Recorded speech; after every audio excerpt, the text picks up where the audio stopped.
Olá, meus amados, graça e paz. Sou Lucimeire Rodrigues com o programa A Bíblia para Todos.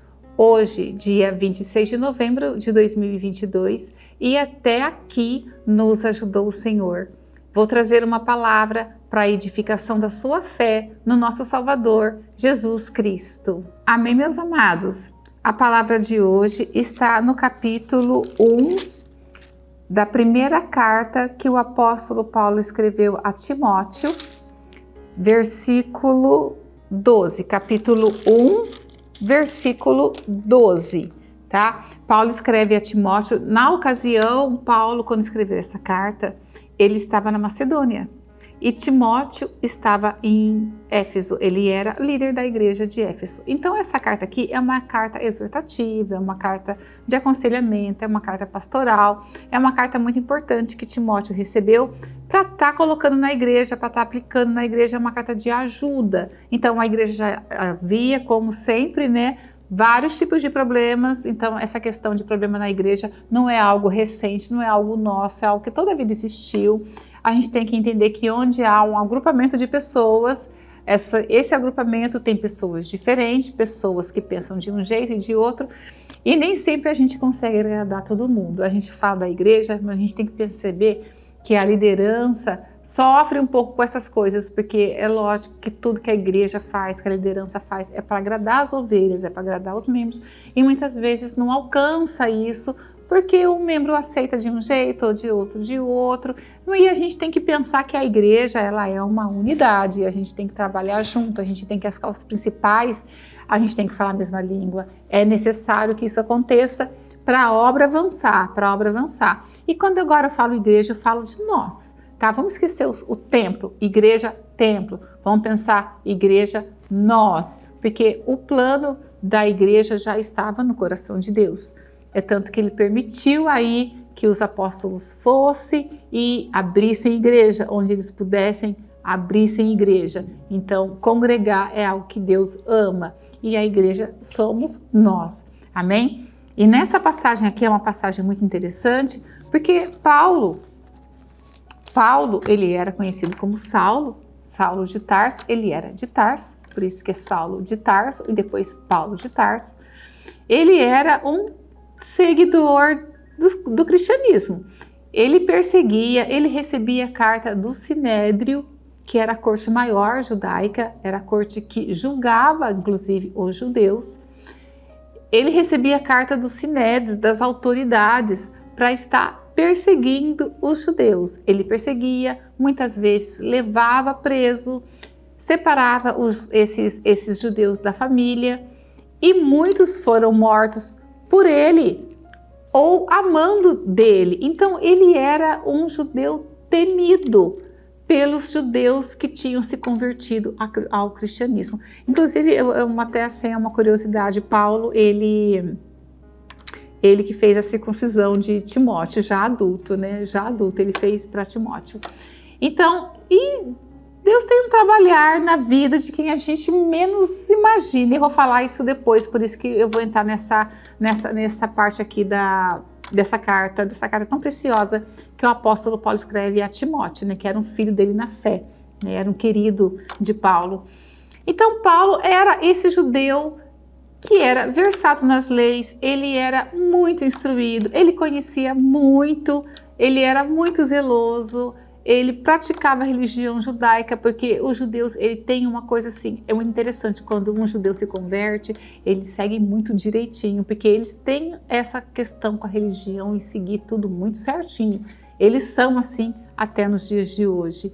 Então Paulo era esse judeu que assim, ele era de coração, peito, alma, aquela coisa forte mesmo dentro dele. E quando o cristianismo começou a se espalhar e eles começaram a entender que estava atrapalhando, que já estava levantando aí muita gente seguindo o cristianismo, que muitos judeus já estavam se convertendo ao cristianismo, aquilo atrapalhou muito Paulo. Paulo ficou preocupado, ele achou esses cristãos são loucos. Esse homem que foi pregoado na cruz, eles chamavam, sabe como Jesus? De o pendurado, para não falar que ele era um cristão, que ele era um Messias, que ele era um judeu, eles chamavam Jesus de o pendurado. Olha só que coisa. E Paulo achava, vocês são todos lunáticos, vocês são doidos, ele não é o Messias que Deus queria pra gente. e começou uma perseguição. Ele foi o maior perseguidor, o maior. As pessoas ouviam de Tarso, os judeus que estavam longe falavam Saulo de Tarso, eles corriam, iam para distante, para lugares mais longe, para não ter que encontrar com Paulo, porque sabia que se encontrasse com Paulo e com o exército que ele trazia, eles iam ser pegos, iam ser levados, iam ser açoitados, iam às vezes morrer. Ele não tinha dó, não tinha misericórdia. Paulo foi um judeu assim, bem assim, o nível de crueldade era extrema. Ele achava que aquilo que ele estava fazendo era certo, ele achava que ele estava fazendo algo muito bom para Deus, em destruir essa seita, entre aspas, que ele acreditava que era uma seita e que estava movimentando tudo. Só que tem uma coisa também, quanto mais Paulo avançava na perseguição, mais os cristãos avançavam para outros lugares e mais evangelizavam outros lugares. Então Paulo foi usado até na perseguição, que quando ele chegava, o pessoal já estava correndo para outros lugares. E no caminho que ele estava indo, já com as cartas, dando liberação, pode prender, pode trazer, vamos trazer esses judeus, esses cristãos para cá, vamos julgar, traz aqui, tá aqui suas cartas, você pode apresentar na sinagoga, você pode apresentar onde você estiver, na praça, quem estiver aí seguindo a Cristo pode prender. Ele estava com todas essas cartas nas mãos para ir. E ele no caminho para Damasco, Jesus tem um particular com Paulo. Meio-dia, assim, sol a pino, aquela coisa. De repente, Paulo com aquele monte de soldado atrás dele e ele ali liderando, né, encabeçando esse movimento contra o cristianismo, né? E de repente uma luz vem, derruba Paulo do cavalo, deixa ele ali no chão, meio cego, e fala com Paulo. E os soldados também ouviam, só que Paulo era muito culto. Então ele era um rabino, ele falava hebraico, ele falava aramaico, ele falava o latim também, porque ele também tinha dupla cidadania, lembra aí da dupla cidadania? Ele falava até o latim. Então ele era muito versado, ele era um homem erudito, ele era muito culto, e Jesus fala com ele em hebraico. Os soldados não entenderam nada, eles ouviam que Paulo conversava com alguém, que alguém estava conversando com Paulo, mas não entendiam porque os soldados falavam aramaico. E Jesus falou em hebraico com Paulo. E Jesus fala: Saulo, Saulo, por que me persegues? Por que me persegues? Né? E aí Paulo tem assim uma conversão, né? Parece que cai as escamas assim dos olhos, né, de Paulo. Foi uma conversão. Começou a amar Jesus de um jeito assim. É lógico que Jesus permite que ele fique cego. Ele entra em Damasco, ele entra na igreja que ele ia, inclusive, trazer cativa a igreja. Ele entra cego lá, fica cego por 3 dias. Tem um homem chamado Ananias, que inclusive Barnabé estava junto com ele lá no caminho para Damasco, estava lá. E Ananias, Deus usa Ananias para orar para Saulo, morrendo de medo, né? Porque quando falou é Saulo que está cego ali, e Deus manda, vai lá e ora para Paulo voltar a enxergar. E Ananias vai lá e ora, e Paulo volta a enxergar. E Ananias fala para Paulo bem assim: você sabe quanto você vai sofrer para defender o cristianismo. E ele sofreu muito, né? E Paulo aceita aquilo. Antes disso aqui, no versículo 9, Paulo escreve, o Lucas, né, Atos, no capítulo 9 de Atos dos Apóstolos, Lucas fala bem assim, no capítulo 9, Saulo, respirando ainda a ameaça de morte contra os discípulos do Senhor, dirigiu-se ao sumo sacerdote e lhe pediu cartas para as sinagogas de Damasco, a fim de que caso achasse algum que eram do caminho, assim homens ou mulheres levassem presos, homens e mulheres, crianças, todos eles, para Jerusalém. Agora presta atenção nessa passagem aqui, Saulo respirava ainda a ameaça. Gente, para a gente respirar, a gente precisa de ar, vocês concordam? Para a gente viver, a gente precisa de ar. Eu vivo porque eu respiro. Paulo respirava respirava ameaça de morte. Ele precisava daquilo para viver. Olha o ódio de Paulo, ele respirava ameaça. Era como se ele respirasse, ele precisasse daquilo para manter vivo. A vida dele se transformou em perseguição. Foi o maior perseguidor do cristianismo, o maior. E olha o que Deus faz, né? Ele tornou, como eu disse na primeira fase, Jesus desconstrói Saulo de Tarso e constrói Paulo de Tarso. E Paulo de Tarso vira uma bênção. Escreveu aqui 17 cartas, né, deixada aqui para nós. Você sabe que tem judeus que não acreditam em Jesus, mas tem judeus que acreditam que Paulo de Tarso escreveu essas cartas. Olha que coisa, às vezes não acreditam em Jesus, mas não duvida que Paulo de Tarso existiu e que deixou essas cartas. E na verdade não são 17, são 17, 18, 19, porque tem 2 cartas aos Coríntios que sumiu, que a gente não sabe onde elas estão. Então a contribuição de Paulo para o cristianismo foi algo maravilhoso, embora ele fosse o maior perseguidor.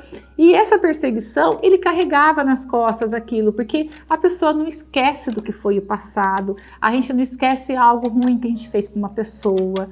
A gente teve testemunho aqui de uma pessoa que não conseguia liberar perdão para ela mesma, ela fez algo que ela não conta, ela pediu para ficar em off, vamos dizer assim, mas que ela não perdoava e Jesus libertou ela disso, porque às vezes a gente tem que se libertar da gente mesmo.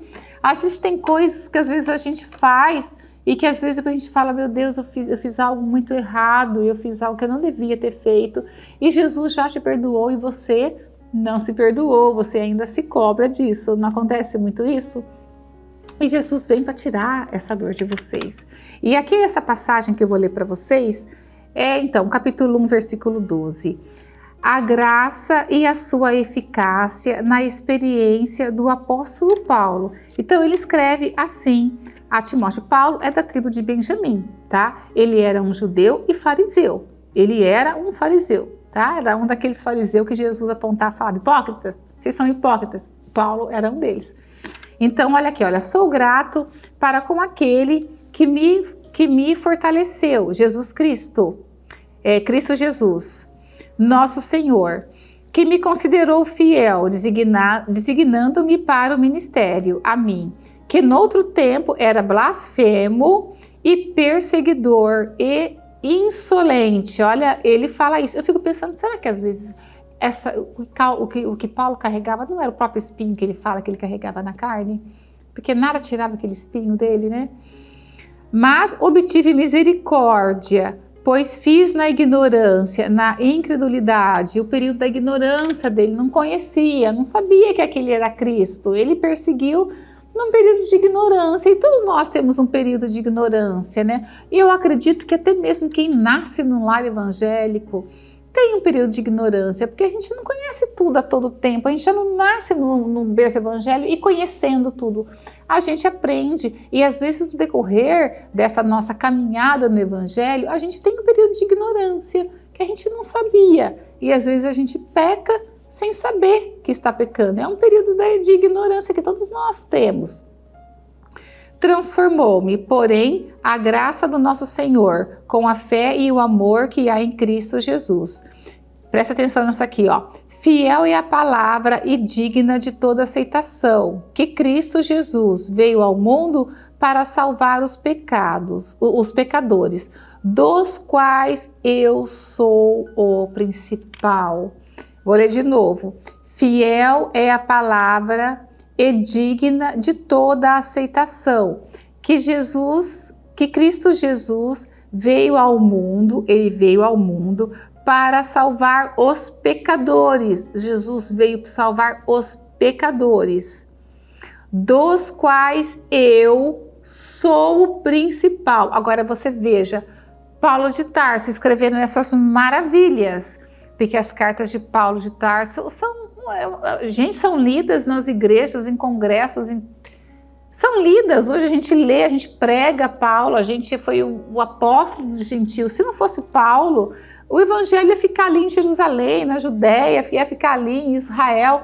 Paulo saiu daquele lugar todo e foi pregar para os gentios, né? Paulo é o apóstolo dos gentios, enquanto Pedro é o apóstolo dos judeus. Então, a gente deve muito a Paulo.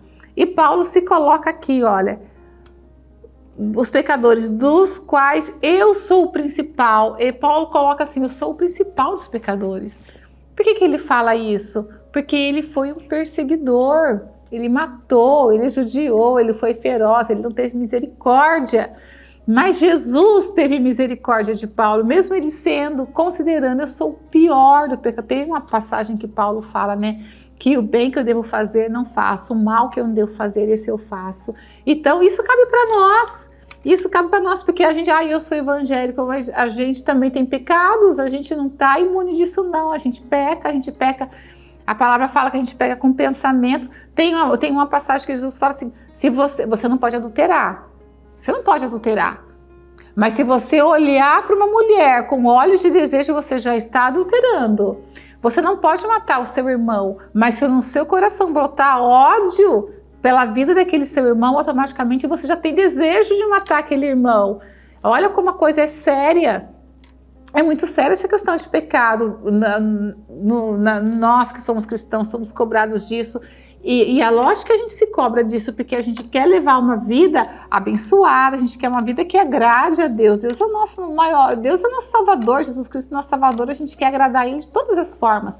Mas nós não somos capazes de contemplar todos os desejos de Jesus Cristo, embora seja a nossa vontade, porque nem permite-se isso, porque a gente cresce muito se a gente pensar assim, sabe? A gente tem até um louvor que fala assim, me diminua, porque Jesus busca os humildes. A gente muitas vezes tem que entender que por mais que a gente sabe muito pouco. A gente sabe muito pouco. Por mais que a gente fale, que eu estou aqui falando, que eu estou pregando, eu ainda sei muito pouco. Não sei nada.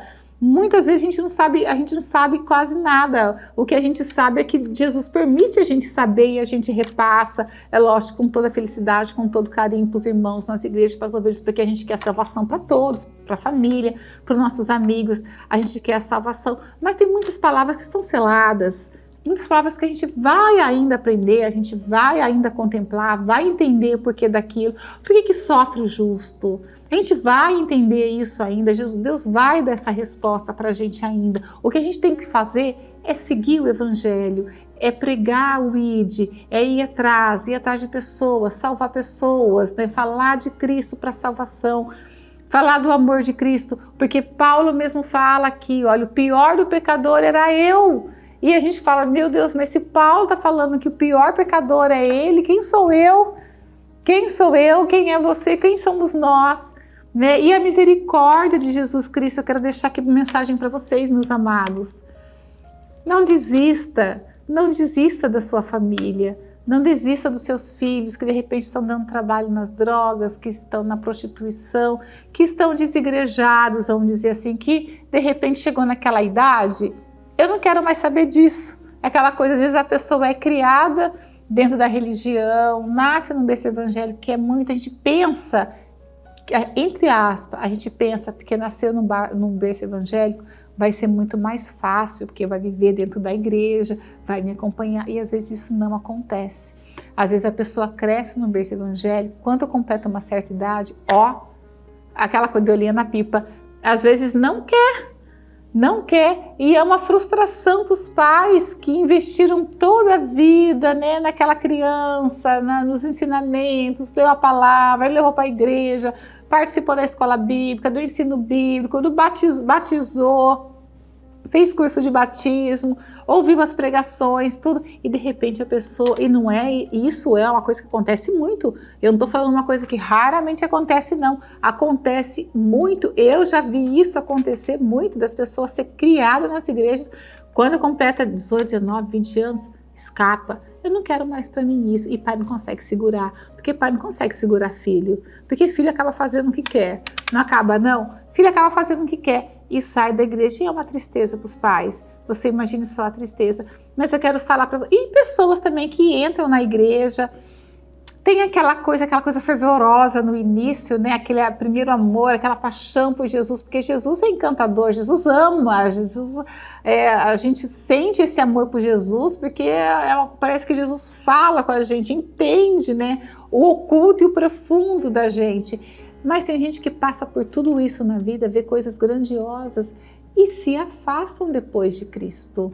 Tem pessoas que abrem igreja e depois retornam para o mundo, retornam às vezes até para o espiritismo, para coisas assim que não é a fé que a gente professa.